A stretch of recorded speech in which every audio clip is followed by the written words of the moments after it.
Thank you, Martha. Good morning, church family. It is good to be in the house of the Lord, is it not? Even though I know that some of you are looking at the sun and the warm temperatures and already planning what you're going to do later this afternoon, but that's okay, because I was thinking about this verse this morning in Psalm 118. It says, "This is the day that the Lord has made. I will rejoice and be glad in it."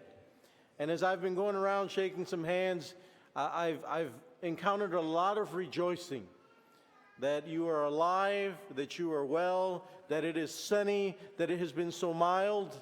And so let's rejoice in this day. Let's rejoice in this place, because it is a blessing from God that He has given to us. Just want to draw your attention to a couple of things. First of all, the selection committee ballots. You should have received one with your bulletin as you came in. On those ballots, you will circle 11 names that you want to be on the selection committee, and those people will get together and choose the nominating committee. So you have a ballot, circle 11 names. You can turn those ballots in to the deacons as they collect offering, or you can turn it into them after the service as well. Now, you might have come in maybe with your spouse or somebody else and you don't have a ballot. We do have extra ballots. You just need to let one of the deacons know and we can get a ballot to you if you need it. We will tabulate those results, and next week we will announce who is on the selection committee. Also, church business meeting is coming up January 17th at 7 p.m. Our agenda consists of a fiscal year financial review, a membership review, and also a pastoral search advisory committee. I guess that word did not make it in there, but if you are unaware of the process, we don't actually search for the pastor. We give our input. President Dan Lindroot's going to be here, and he's going to ask questions, and he wants to know and wants to have our input as the conference goes about their process. They want to know what we think about it. We will form a committee as well to advise them as they go through that process, as they might bring different names and different things. That committee will be in communication with them. And so we want you, if you have something to say, please plan on being there and make your voice known. Last but not least, Portland Adventist Academy wants you to be a part of their lunch revolution. And I can tell you, I have been over there at PA. I have eaten the lunch. Very delicious, very nutritious. There's more information to communicate, and we also have the contact information there for Chef Steph. And I'm going to ask her to come forward and explain to us how we might be able to help make her dreams a possibility over there at PA. Thank you. Good morning. Happy Sabbath. So I am the new food service director over at Portland Adventist Academy. This is my second year here, and I see some of my teachers over here in the audience, or in the congregation, sorry. I studied at the Culinary Institute of America down in Napa Valley in St. Helena. In fact, we've got a PUCs down there, and a lot of you folks have spent some time in that beautiful area. Before culinary school, I was an officer in the U.S. Air Force, and I did hospitality. So hospitality and leading troops. So I'm hoping to lead some of you guys into the kitchen with me and into the garden. Our first year at PAA, we've accomplished a few things. Some of the things that we've accomplished our first year. We have a salad bar. Every single day at school, we have a full salad bar. There's a balanced meal, so some of our students even just get the salad bar and don't do the hot lunch. We have garden beds. This is where I need some more help and some loving hands to come work in the gardens with me. We have an herb garden, so I bring those herbs into the kitchen to make the food a little bit more delicious and fresh. We get a lot of good flavor that comes from the herb gardens. We also put in some blueberry bushes this summer. How many of you have picked blueberry bushes? Picked blueberries from blueberry bushes? A few of you, most of you. We have students at PAA that don't know what blueberries look like outside of the little container or the frozen bag in the freezer. These are high school students. These aren't elementary students. We want the students to know where God's abundance comes from. In fact, that's part of our heritage as Seventh-day Adventists with our sanitariums, with Ellen G. White's writings. She put a huge emphasis, and we have in the past as well, on food and nutrition and what we're feeding our bodies and treating our bodies as the temple of God. Unfortunately, we've strayed away from that in a lot of our schools, and so I'm trying to change that and bring it back. Along with what we've changed our school, I've visited some other schools that are doing some great things. Weemeyer has a great program. Redwood Academy had a great program. Unfortunately, their school burned down this last year, so they're going to be rebuilding that. Fresno has a great program. There's a lot of cool stuff going on with agriculture and nutrition and bringing that back in. In fact, this next week, please keep me in your prayers because I'll be going to an agriculture conference because the Seventh-day Adventist Church has an agriculture association, so we're really trying to bring back agriculture into our education system. Also at PAA, we're doing some project-based learning. I had seniors in the kitchen this week with me with knives, and some of them, I think it's the first time they've picked up a kitchen knife to do something with. So that's definitely important for them to learn when they graduate so that they can actually cut up those vegetables. Excuse me. So this is what we're looking at doing next. I'm working with some of the Bible teachers. They're going to do some growing, kind of part of the parables and lessons that they're learning from the Bible. And I'd really like for us to have a presence at some of the great farmers markets that we have here in Portland so that our school is out there and we're showing some of the stuff that we're growing and using it in a way to share God's love and God's abundance for the community. Also, we're working on increasing the production that we have so that more of our salad bar comes from our garden. And also, we're working on developing a program that we can share with our other schools in Oregon so that they're all doing more nutritionally balanced and healthy lunches. So here's where I need you. I absolutely need a garden champion. In my family, my brothers are blessed with the gardening skills, and I'm blessed with the kitchen skills. So if those skills are something that you have in your back pocket or something that you want to share with us, we would love to have you come over and help us out in our garden. Also, we do guest chefs. Once a month, I have a chef come in and we do some international cuisine. I was looking at the list of folks in the bulletin, and I see some Eastern European and Russian-sounding names. We have not had an Eastern European or Russian guest chef come in to do international, so if you're feeling stirred, I would love to have you come in. Also, we just need kitchen volunteers. If you want to come in and help me cut up some vegetables, help serve some food to the kiddos, I would love to have you come in and join us. Also, I need advocates. If you think that this is something important and you want our students to be eating nutritional, delicious, healthy food, let people know. Maybe get somebody else to volunteer if you're not able to do that yourself. I also need prayer warriors. This is definitely a mission, and I think this is so important for our students. I really need some folks to help pray for it and pray over the program so that it can really grow. I will be at the end of the service. I will be in the back looking for volunteer signups. If you want any more information about the program or you're interested in learning more, please come see me after the service. Thank you for your time.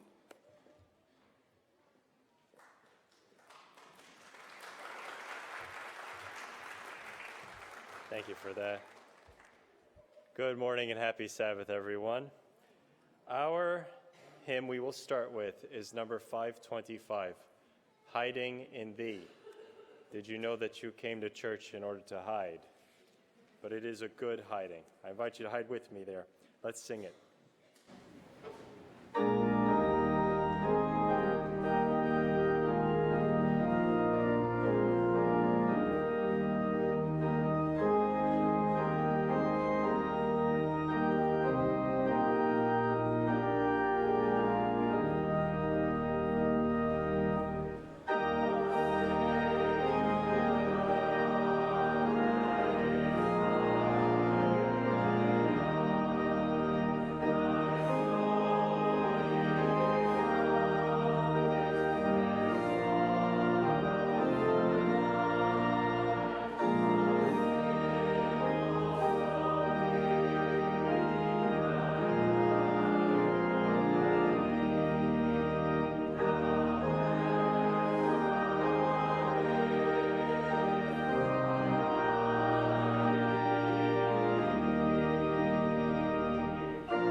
My hope is built on nothing less.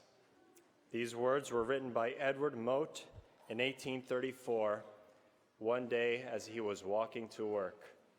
The thought came to him that he should write a hymn. Has that ever happened to you? He was done with 4 stanzas by the end of that day. A few days later, he went to visit his friend whose wife was dying.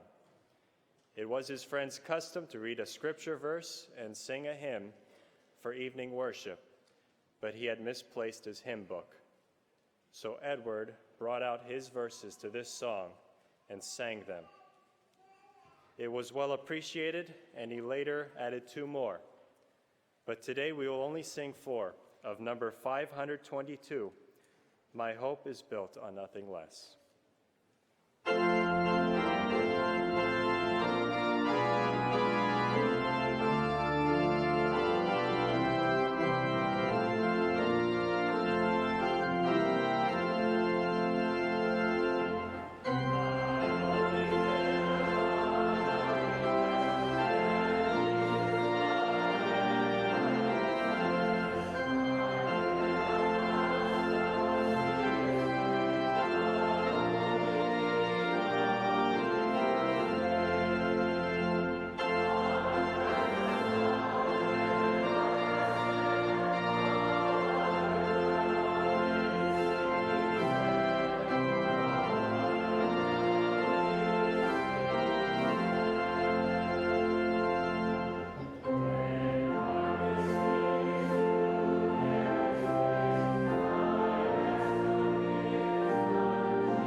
Our hymn of praise this Sabbath morning is number 11, The God of Abraham Praise. I had the privilege of learning this song myself 2 days ago. It is in a minor key, and the 3rd stanza opens with, The whole triumphant host give thanks to God on high. I had the privilege of being in Africa, Tanzania, 2009, on a mission trip that this church body sent me to. One of the highlights of that mission for me was standing in that church of a few hundred people with the very distinct and obvious knowledge that every one of them was singing. It was an energetic song with motions, and they were all doing it because the volume of sound coming at me was something unlike I'd ever experienced before or since. I implore you to not be outdone by them. Join me when you learn this song, maybe 1 or 2 stanzas through, belt it out. Number 11, The God of Abraham Praise. Please stand with me.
the extent possible, let's kneel and pray.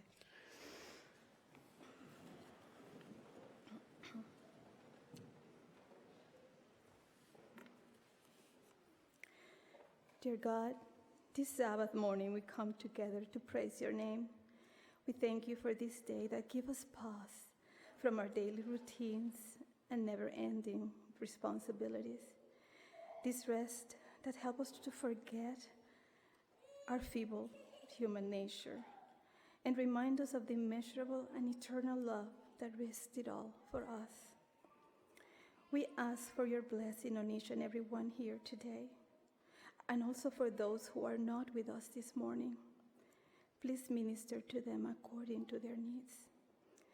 Forgive us our weaknesses, and please strengthen our faith. This morning, as Pastor Kara speaks to us your words, inspire us to also live by faith, like many men and women in the Bible did, like Joshua did. A faith that will strengthen our conscience to be as true to duty as the needle to the pole, and would help us stand for the right though the heavens fall. May our faith in you be such that by it we will inspire all people toward a life transformed by Jesus. In his holy name, amen.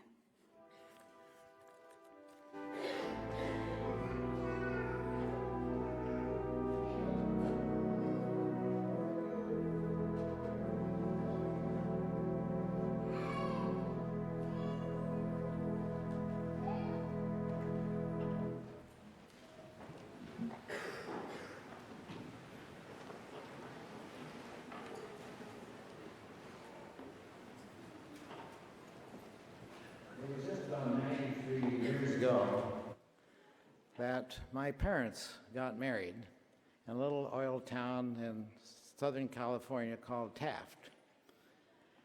Well, one day, a Seventh-day Adventist evangelistic group came to town with their tent, their singing evangelist, and of course the evangelist's wife that played the piano.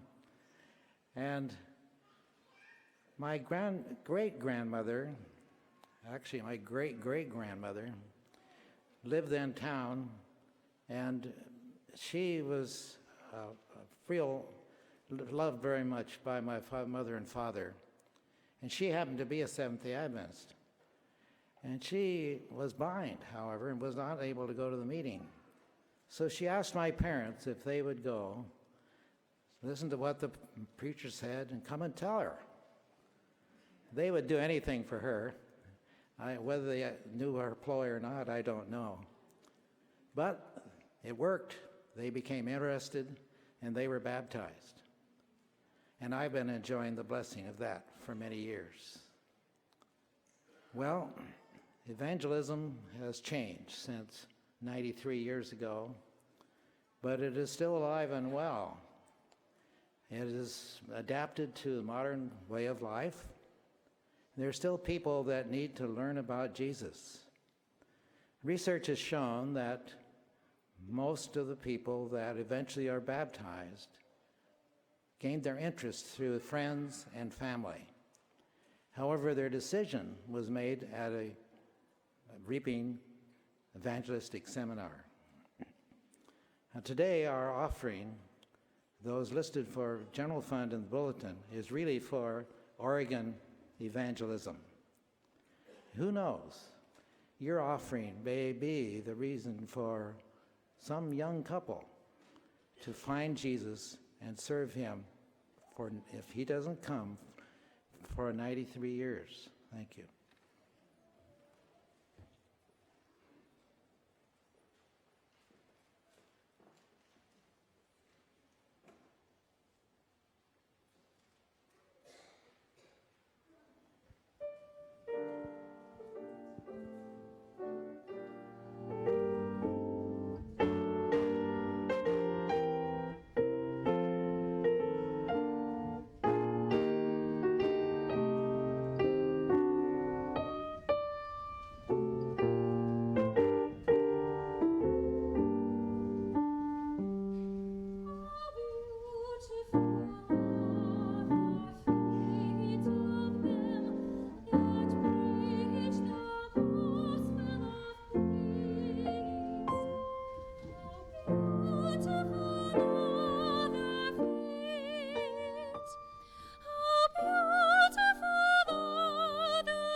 time for the children's story.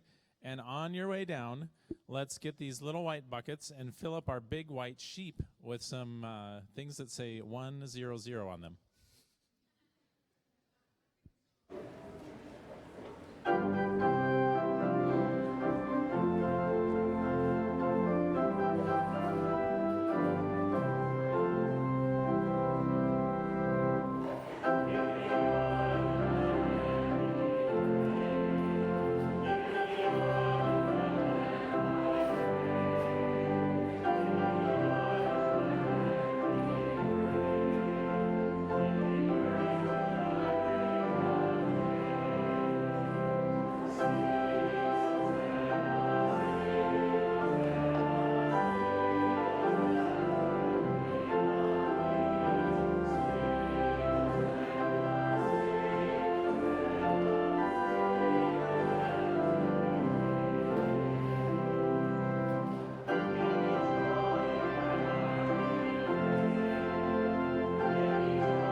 Got a good crew today. Okay, now I have a question for you. Am I wearing church clothes? No. What kind of clothes are these? Work clothes, that's right. What kind of work do you think I do? Painting, that's part of it. I do some of that. I actually fix houses, and I'm going to show you some pictures of a house. Oh, there it is. Okay.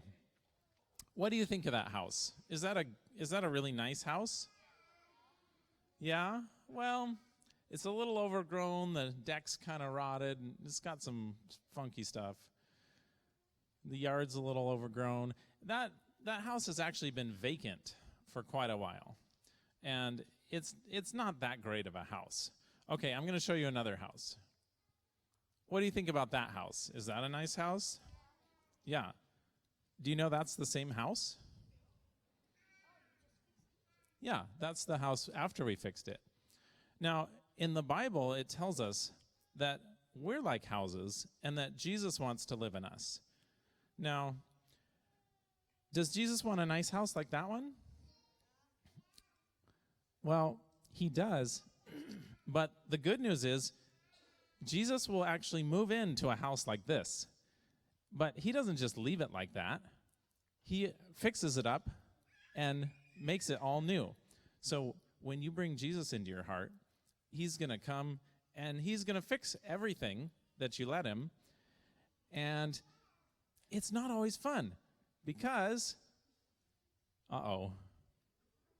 that bathroom doesn't look that great.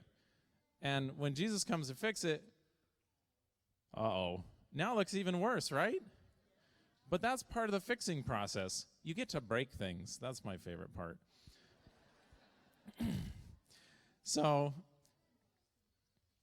all right, how about this living room? Does that look pretty nice? No, it's all full of garbage and there's some holes in the walls. Okay, now it looks a little better, right? How about now? How's that? Does that look pretty good? A little bit better than the first picture, right? How about this bathroom? It's a little bit dated, isn't it? Yeah, it's okay, but the window from the shower to the toilet's a little weird. I didn't make it. How's this? That's pretty nice, isn't it? Okay, here's the outside, and looks like it needs a little work, doesn't it? It needs some new siding, and the deck needs a little help. And there we go. Now it's coming together with some paint. And there it is. So, I encourage you guys to invite Jesus into your heart. Don't let your heart be vacant, because it'll just deteriorate. And the sooner you get Jesus into your heart, the less work he's got to do. But even if you're really far gone, Jesus can still make a really nice house out of you. All right, you can go back to your seats. Thank you.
I will be reading Psalm 62, verses 5 through 10 from the New Living Translation.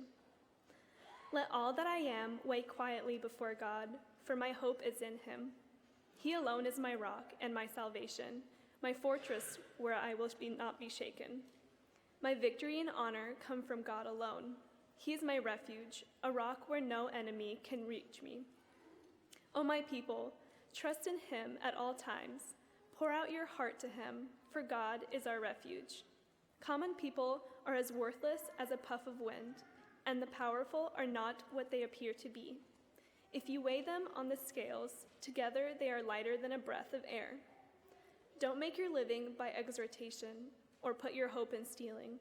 And if your wealth increases, don't make it the center of your life.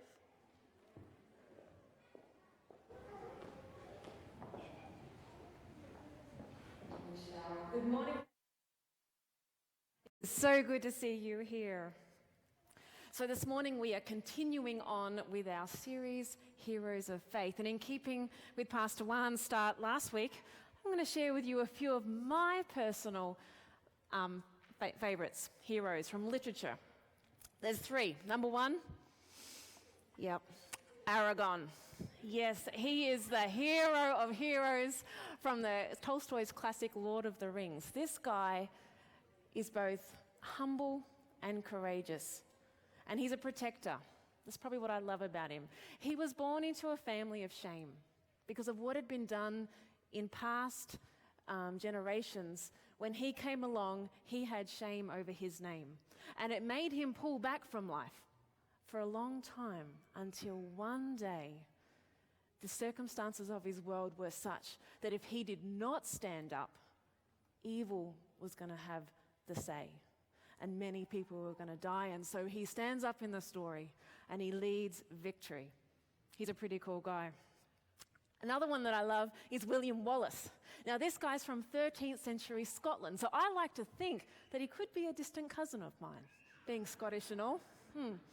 Distant, though. Anyway, during his time, you had the English hurting the Scottish. In fact, the king of the time had given the English nobleman, such horrific rights against the Scottish people that it was hitting such a mark that this guy has to stand up. And of course, in doing so, he defends the love of his life. He dies defending.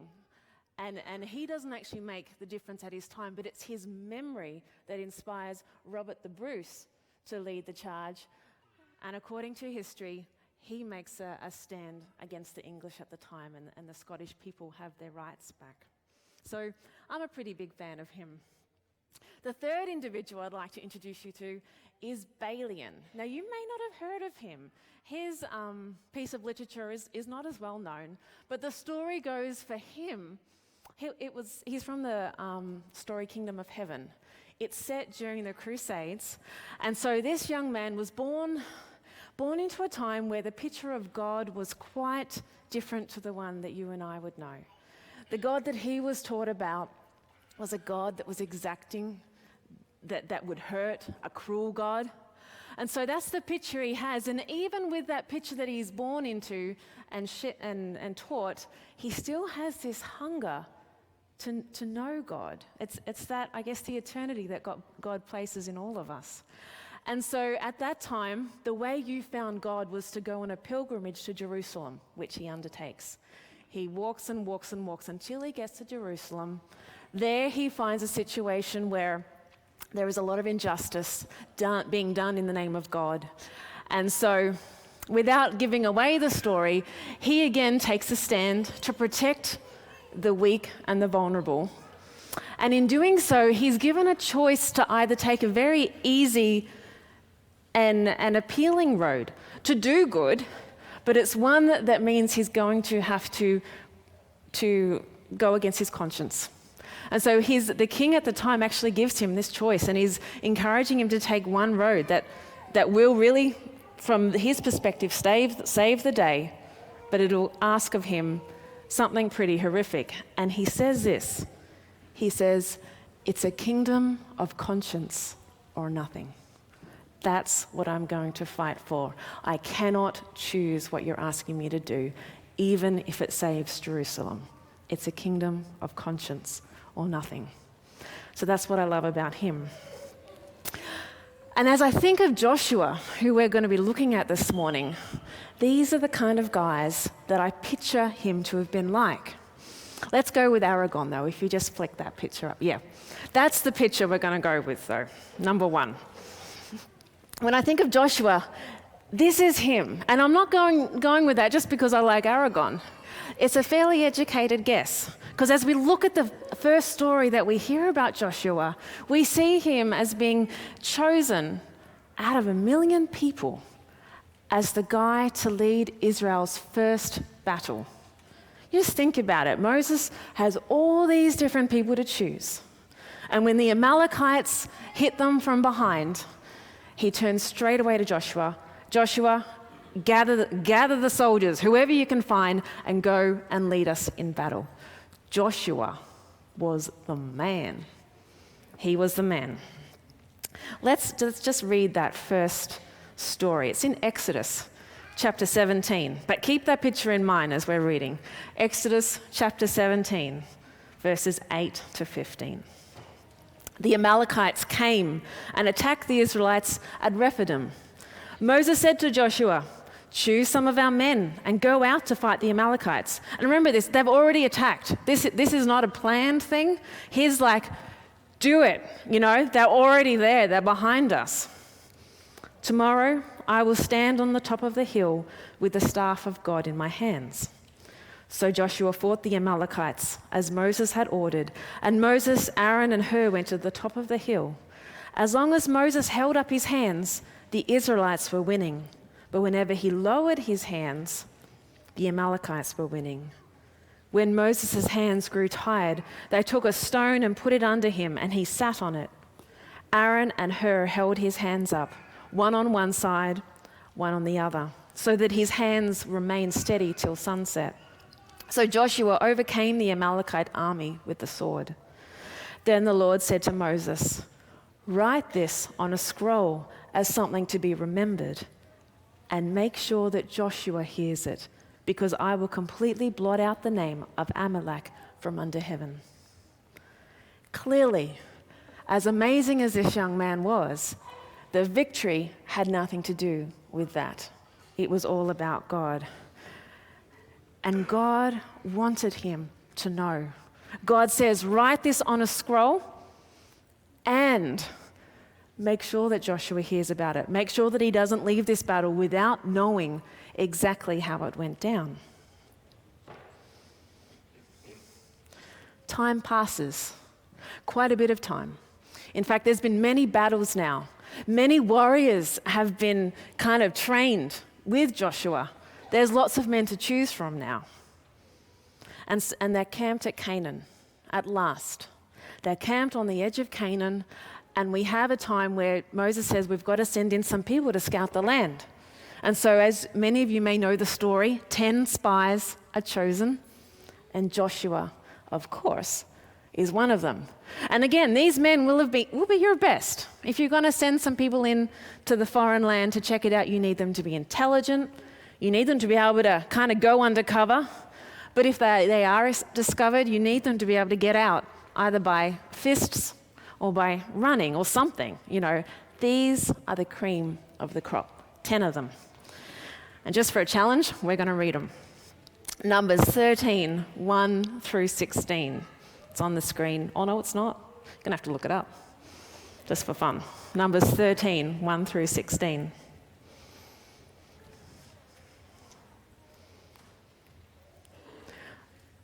The Lord said to Moses, "Send some men to explore the land of Canaan, which I am giving to the Israelites. From each ancestral tribe, send one of the leaders." So at the Lord's command, Moses sent them out from the desert of Paran. All of them were leaders of the Israelites. It's being repeated a bit. So these are your good ones. These are their names. Ready? From the tribe of Reuben, Shammua, son of Zakur. From the tribe of Simeon, Shaphat, son of Hori. From the tribe of Juba, Caleb, son of Jephunneh. From the tribe of Issachar, Igal, son of Joseph. From the tribe of Ephraim, Hoshea, son of Nun. From the tribe of Benjamin, Palti, son of Raphu. From the tribe of Zebulun, Gadiel, son of Zodai. From the tribe of Manasseh, Gadai, son of Susai. From the tribe of Dan, Amiel, son of Gemali. From the tribe of Asher, Sether, son of Michael. From the tribe of Naphtali, Nabai, son of Vophsi. From the tribe of Gad, Geuel, son of Machi. These are the names of the men Moses sent to explore the land. Moses gave Hoshea, son of Nun, the name Joshua. And so I read all of them, not really as a personal challenge or to show off. And plus, they must sound different in an Aussie accent anyway. I read them because it's so easy to pass over that last little phrase in brackets, isn't it? Once you get through those tongue twisters, you're like, let's just move on. Let's get this story going. But this little phrase in brackets is the central point of this sermon. Moses gave Hoshea, son of Nun, the name Joshua. It is possibly the most important phrase pertaining to Joshua's life and legacy, because Hoshea means salvation. That's the definition of his name, salvation. Nothing else, just salvation. And I wonder how easy it would have been for Joshua to have believed that. Joshua, or Hoshea at the time, to have believed that salvation came from his own skill and attributes. He was the man. He had it. I wonder how easy it would have been for him to have believed that his position that he held in that community was because of his amazing intelligence. You know, he knew it all. He knew how to fight those people. He knew strategy. He knew every person to pick. He knew it. He was the smartest man in the room, kind of thing. I wonder how easy it would have been for him to believe that his leadership in itself was a natural rather than divine choice. He was that guy. Let's just take one last look. Yep. How easy would it have been to have believed, yep, I really am Hoshea, salvation. But God again speaks to him, reminding him, engraving in his very name, in his identity, that salvation comes from God, because Joshua means Yahweh saves. His first name was just salvation, but it was changed to Yahweh saves. And picture it. He comes back from battle. All those teenage girls, Hoshea, salvation, you know. Can you imagine what that would have done to that boy? Yep. Good to see you all. Just another battle won. No, his name was changed so that every time they yelled it out, Joshua, he hears over and over, Yahweh saves. Yahweh saves. It's Yahweh. What a difference, hey, to his identity. And I believe that it was this knowledge, deep in his soul by now, that enabled him and Caleb to bring back a starkly different report from the land of Canaan than the other 8.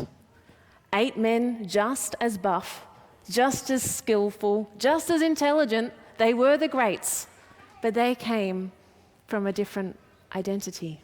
And let's listen to the different takes on the land. Verse 30, this is Caleb and Joshua's perspective. Caleb silenced the people before Moses and said, we should go up and take possession of the land. We should go up and take possession of the land, for we can certainly do it. That's better, yeah. And then the others, but the men who had gone up with him said, we can't attack those people. They are stronger than we are. And they spread among the Israelites a bad report about the land they had explored. They said, the land we explored devours those living in it. They went into fairy tales. They had the trees eating people. Then they said, all the people we saw there are of great size. We saw the Nephilim there. We seemed like grasshoppers in our own eyes, and we looked the same to them. Such different perspectives, hey? And this is key. This is key for us because it doesn't matter how amazing we are at something. And we all are. God's given amazing gifts to all of us. He gives us the opportunity to develop them. And we can become really, really good, and that is an excellent and noble thing. But there's always going to be someone better. We will come across that eventually. You know, we might skate through life for a while really being at the cream, you know, right at the top, and it feels good. But if our identity is there, if that's where our strength and worth is coming from, then when we meet that situation where it's no longer us at the top, it's going to be devastating. Just like it was for those 8 spies. And God does not want that for us. God is not a God of ego. He's not telling Joshua, really, remember, I am the one up here saving things down there. You know, don't let this power balance shift. It's not that. He's wanting Joshua to know because his very life depends on it. It's a matter of life and death, the knowledge of where salvation comes from. And so we skip ahead 40 years now to the last story in this trilogy. And we find Joshua again singled out as the leader, an amazing leader. But this time, maybe not so strapping as he once was. We're saying 40 years down the track. We're looking at maybe, he's probably 70 or 80 years old now, you know, give or take a little bit. But he's definitely not the young buck he once was. And this time, he's a man facing incredible odds. He's just been asked to step into the shoes of Moses. Moses, the Moses. He's the man that led this people out of Egypt. He's the guy that was raised in the Egyptian palace. He's the guy that everybody loved. They named their kids after him. He's that spiritual giant that talks with God. He was actually up the mountain getting those tablets. It's Moses, and now Moses is gone, and Joshua is asked to take his place. Not only that, he's got those millions to lead now, and they have not been easy people to lead. He's watched Moses with them. They're hard work, hard work. Then you have the Jordan in flood right in front of you. It's not just any river, it's the Jordan. It's mighty, and it's in flood. Like I looked at those pictures from the floods, you know, that we've had down south. You don't want to enter flooded waters, hey. It's not cool. And then you've got the kids and the donkeys and the sheep, and oh my goodness, it's complicated. And he doesn't even know how it's going to happen. There's the old age thing too. He just isn't as energetic as he once was. He can't do all-nighters easily like he once did. He probably can't do hand-to-hand combat like he once did. There's that. And then you have the minor detail of that gigantic empire to conquer. Again, no battle plans. It's all a little bit of a mystery. So this guy is facing huge odds in front of him. It's a very different scenario to when he was young. And there are times in our lives that we too can feel like Joshua right then. We may have been young once, we may have had the Amalekite victories, but they're a distant memory. And right now, there is a Jordan of some sort in front of us. It just looks impossible. Or there's a million crazy people that we're meant to lead. There may not be a million, but maybe our family's giving us grief. Maybe the people in the workplace it just feels impossible. So many different scenarios can be right there. And if that is your scenario at the beginning of 2018, then this story is for you. Because as a commentary said, Yahweh's fidelity does not hinge on the achievement of men, however gifted they may be, nor does it evaporate in the face of funerals or rivers. Yahweh's fidelity does not hinge on the achievement of men, however gifted they may be, nor does it evaporate in the face of funerals or rivers. It is at these very moments that God calls us to be courageous, to stand. And so God calls Joshua. He says, Moses, my servant is dead. Now then, you and all these people, get ready to cross the Jordan River into the land I am about to give them, to the Israelites. I will give you every place where you set your foot, as I promised Moses. Your territory will extend from the desert to Lebanon, and from the great river, the Euphrates, all the Hittite country, to the Mediterranean Sea in the west. No one will be able to stand against you all the days of your life, even as you're older now. As I was with Moses, so I will be with you.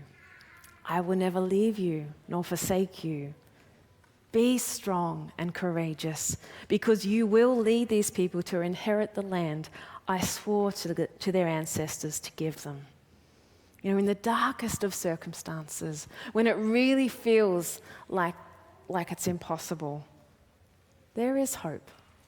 There is always hope, because salvation comes from God, not us.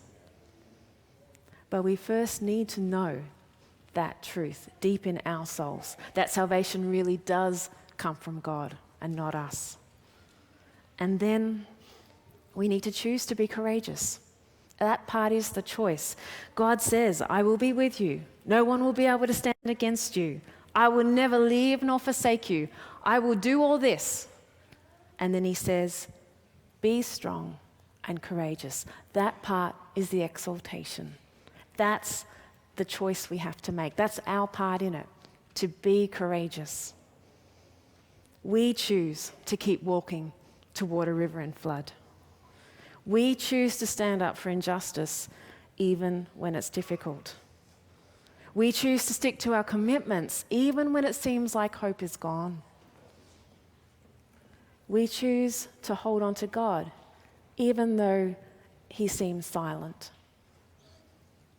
We choose to live lives of integrity even though it costs us a kingdom of conscience or nothing. So Joshua calls for the camp to get ready. You know the story. And they do, they gather. And this time he sends the priests in first with the ark.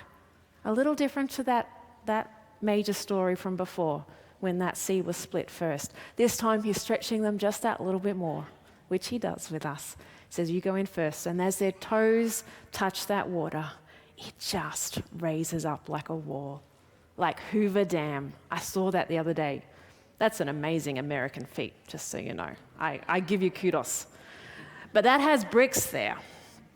This was like that, but with no bricks. Can you imagine what that would have been like? And they all passed through. And then the Lord calls Joshua once more. And this is our last text. One more time. It's now in chapter 4. And he says this. It says, when the whole nation, that's a big deal. Millions crossed through. Would have taken a while, I think. The Lord said to Joshua, choose 12 men from among the people, one from each tribe, and tell them to take up 12 stones from the middle of the Jordan, from right where the priests are standing. Carry them over with you, put them down at the place where you stay tonight. And so Joshua called them together, the 12 men he had appointed from the Israelites, one from each tribe. And he said to them, go over before the ark of the Lord your God into the middle of the Jordan. Each of you is to take up a stone on his shoulder, according to the number of the tribes of the Israelites, to serve as a sign among you. In the future, when your children ask you, what do these stones mean? Tell them that the flow of the Jordan was cut off before the ark of the covenant of the Lord when it crossed the Jordan. The waters of the Jordan were cut off. These stones are to be a memorial to the people of Israel forever, that salvation comes from God. Over and over and over again. And looking at that story, you wouldn't think you'd forget something like that. you know? But how often is it that in life we really do forget? Something will happen and God will do a big Jordan feat in our life, and we'll think, I'm never going to forget that. The way I'm feeling right now, that's going to stay with me. But then 5 years pass, and it almost becomes a blur. We do have a way of forgetting. Salvation comes from God. So much hinges on that knowledge and certainty. You know, I wonder how different the trajectory of Joshua's life would have been if he remained with the identity of Hoshea. What would have happened to his life if it hadn't shifted? The thing I love about stories, and why I usually preach from them, is that we all find ourselves in one place or another. Usually not the same place, because we have such different journeys, but in stories you can always sense an affinity to some character or aspect. And perhaps as you think of the story of Joshua today, you really do resonate with him sitting in front of that Jordan, and you go, yeah, the week ahead is not looking pretty. The year ahead is looking really hard. Goodness, the next 10 years look impossible.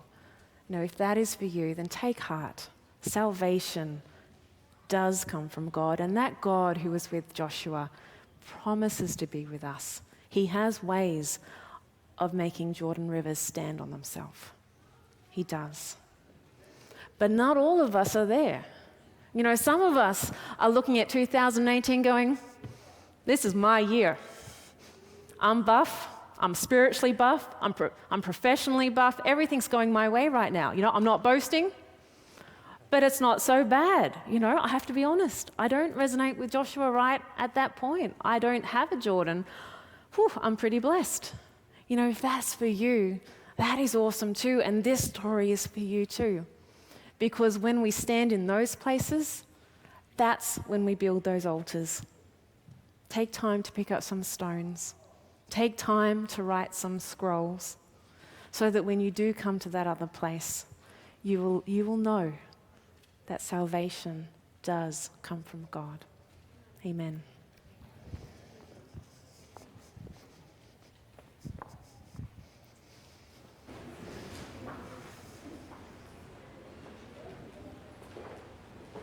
Please turn with me to hymn number 508, Anywhere with Jesus.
God of Joshua, we are so thankful to know that you're also a God of us.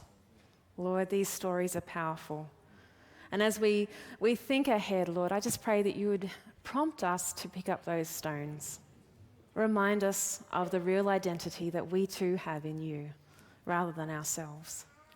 And Lord, as we face this week ahead, Lord, we trust that you will go before us, as you did the children of Israel, into whatever Jordan may be ahead of us, that you would do that. Thank you for your faithfulness. Amen.